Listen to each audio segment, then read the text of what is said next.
Hi to all of you who are planning to have a labor and a vaginal birth, and you may end up with an unplanned or even an emergency cesarean.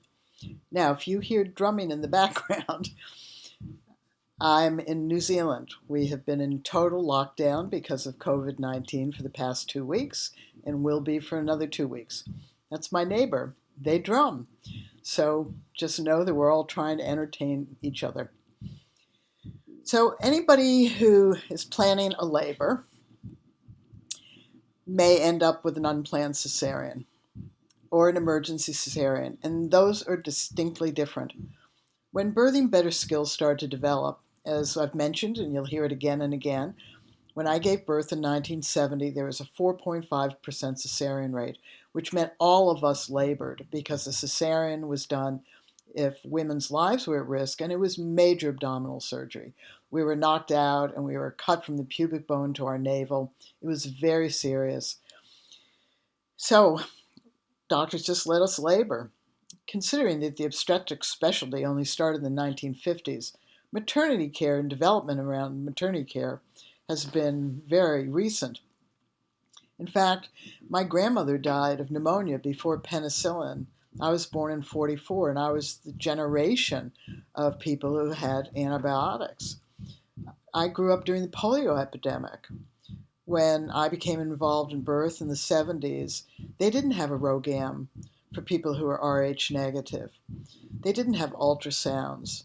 They didn't have a strap on your belly to fetal monitor. They just listened to babies. So the 95% of us who labored, we just labored, whether it was for hours or days, whether we had a good outcome or not.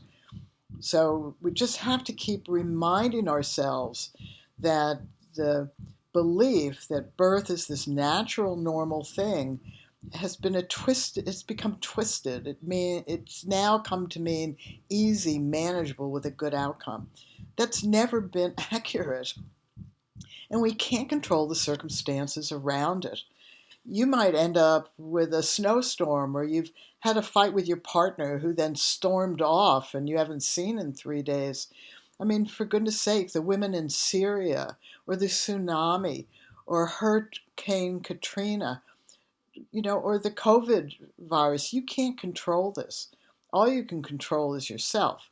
And what we learned in the 1970s as we were developing these skills, all the hundreds of fathers and mothers, was that first we had to cope well with the natural occurring pain of labor, because the medical profession also wanted to save us from suffering. So they came up with different types of pain relief. In my mother's generation, they often gave women what was called scopolamine, which put you into a twilight sleep, and women really didn't remember birth. Other times, they would just give you just pain medication by a pill form, and then an intramuscular injection, because they didn't do a lot of IVs back then.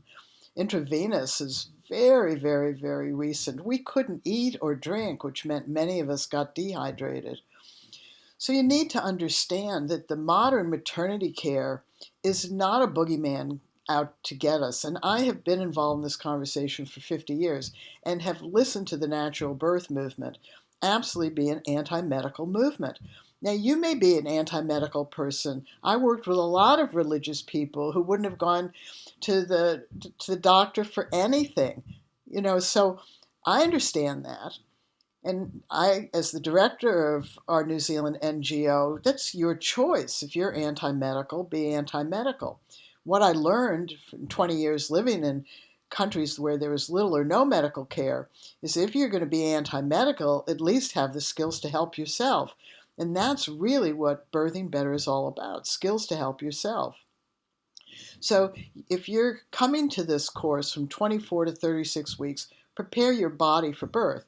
Because the most common reason that you will have an unplanned, non-emergency cesarean is because you labor for long, long, long periods of time, like we did when the cesarean rate was 4.5%. And we don't want to do that. And as we say in the courses, fathers really got it. This is an exercise in plumbing. You got a big object coming out of your container. If your container is tight inside and it doesn't open up, it's harder for the object to come down through and out. So we develop the skills to prepare our body for childbirth. And that includes preparing your birth canal, because you don't want to be pushing for hours. You don't want to blow your blood vessels in your eyes, for goodness sake. So you want to prepare your body so you can open up to your baby at each contraction. And at each contraction, you're faced with a reality, which is the contractions might hurt and they might be incredibly painful. So you have to open up when you're experiencing pain. And this goes against every instinct in our human body. When we are having pain, we tend to tense up. You can't tense up. The natural birth movement is constantly telling women to just go with the flow, do whatever you want. No, you don't want to do whatever you want, because most women who are in pain in childbirth get into positions that back off the labor and they back off the pain. That sounds good, except it's delaying the birth. And once your birth gets delayed past a reasonable amount of time, the medical profession is going to step in because you look tired, you look exhausted, you're not coping, you're overwhelmed, your baby's heart rate may start to change in response to that, and voila, you have a cesarean. Because it has just gone on and on and on. You've had a failure to progress. You haven't been able to get the baby into the pelvis. You've pushed for hours and hours, because the natural birth movement truly recognized that babies could be injured by forceps. That's true. So the medical profession responded to that pressure, and they don't use forceps now. So you then have to have a cesarean, because it's safer for you to have a cesarean than for your baby to be damaged at birth. And I want to tell you, there has never been a lawsuit in the United States for an unnecessary cesarean. And if your baby is damaged because you've pushed for hours and hours, and you are living with a damaged baby, you're pissed off that the medical profession didn't save your baby soon enough. So we need to really get real about it. If you do not want modern medical care, do not go to the doctor. Do not go to the hospital. If you do not want medical care, don't go there. If you want medical care, then you cannot control what assessments, monitoring, and procedures you are going to have. You are not in charge there. They're in charge, and you're going into their environment. You also have to recognize that the midwife or the labor delivery nurse or the obstetrician, they're human beings, and they are not there to hurt you. I have never, in the hundreds and hundreds and hundreds of birth professionals that I have seen practice, ever seen anyone intentionally harm a woman. I have seen the bizarrest things happen. I mean, really very, very bizarre. They come equally from midwives, equally at home births as they come from hospitals, equally at birth centers. Very bizarre. And why is that? Primarily from our viewpoint, is because there has not been a societal expectation that you become skilled to birth your baby, which means too many people are just accepting birth for what it is. And that really is just a problem, because the idea that women should just labor for days and days and days, she's more likely to be damaged, and so is her baby. So, where are you with this? Prepare your body for birth. Learn how to create space in your body. Learn how to soften. When you do this and you work with your partner at home, or whoever's going to be with you, and if they're not with you during this period of time and they have helped you, then they know and you know that you know, and you will do better because you commit to birthing. And here's the secret that we have to admit. Nobody's doing the activity of birthing your baby but you. No matter where you birth, no matter who is present, no matter your circumstances or what happens to or around you, each of us who births alone, just as we are pregnant alone. There's nobody doing the pregnancy but us. We have to do it, and we have to do the birth. Thankfully, after the birth, hopefully there are other people who help us raise our children. But some of us aren't. Some of us are single mothers. So if you want to try to avoid that unplanned cesarean because of a long first or second stage, then you want to really get stuck in and prepare your body, including doing the internal work in the birth canal and learning the skills and committing to using them. Because if you're not using a skill, then you're just reacting. And if you react, and they, the hospital staff, the obstetricians, midwives, labor and delivery nurses, see you getting out of control, they want to save you. And they do that by giving you the things they know, which is medical pain relief. So if you're coping well, you won't get an epidural. If you're not coping well, they're going to offer you one. So you need to understand that we discovered in the 70s and 80s that the unplanned cesareans came from our inability to get our baby out of our body easily. And it was highly tied to the fact that when labor started to really progress and the contractions got longer, stronger, and more intense, if we didn't have skills for coping, then we did things that were counterproductive to keeping the labor progressive.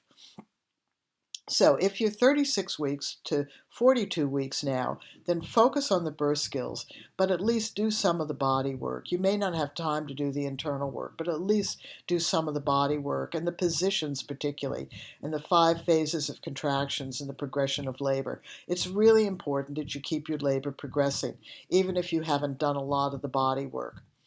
So if you're going to end up with a non-labor, with a emergency cesarean, both of you, unplanned or emergent cesareans, there's going to be a decision to be made. You do not have to stop using your skills. None of us stopped using our skills. We just made the decisions. The more we were coping and managing, the better we negotiated. And that was true because if we were looking out of control, they didn't negotiate with us. They just tried to help us. You might not like how they're trying to help, but that's what they're trying to do. If we were coping well and managing well, we were more able to negotiate with them. And we accepted many things that we didn't particularly like. That's okay. Listen to my birth story and this, and you'll find out. We just accepted it because we were in their sphere of influence. We didn't belittle them. We didn't have bad memories of them. We just went, this is what it is, and we're going to keep using our skills. We use them while being prepped, and we use them during the surgery, even if we didn't feel anything. Why? Because this is our baby's birth. Our baby is here now. Our baby expects us to be a skilled mother and father, and we are skilled now if we are skilled. And our baby appreciates that. Our baby appreciates knowing its mother and father or whoever else is with us is skillfully working to birth it and bring it forth from being pregnant to being in our arms. So if you have an unplanned cesarean or an emergency cesarean, don't skip a beat. This is your baby's birth. Just skillfully work through your baby's birth. And afterwards, if you have discomfort, just keep using the skills. These skills work throughout life in quirky, funny little ways. Fathers will often say, I had a tattoo done and I used the directed breathing. So just remember, Birthing Better families are committed to having a high societal expectation that it's normal and natural that when we are pregnant, we self-learn birth and birth coaching skills that we commit to use throughout the activity of birthing our baby, because it's our baby's birth. So take care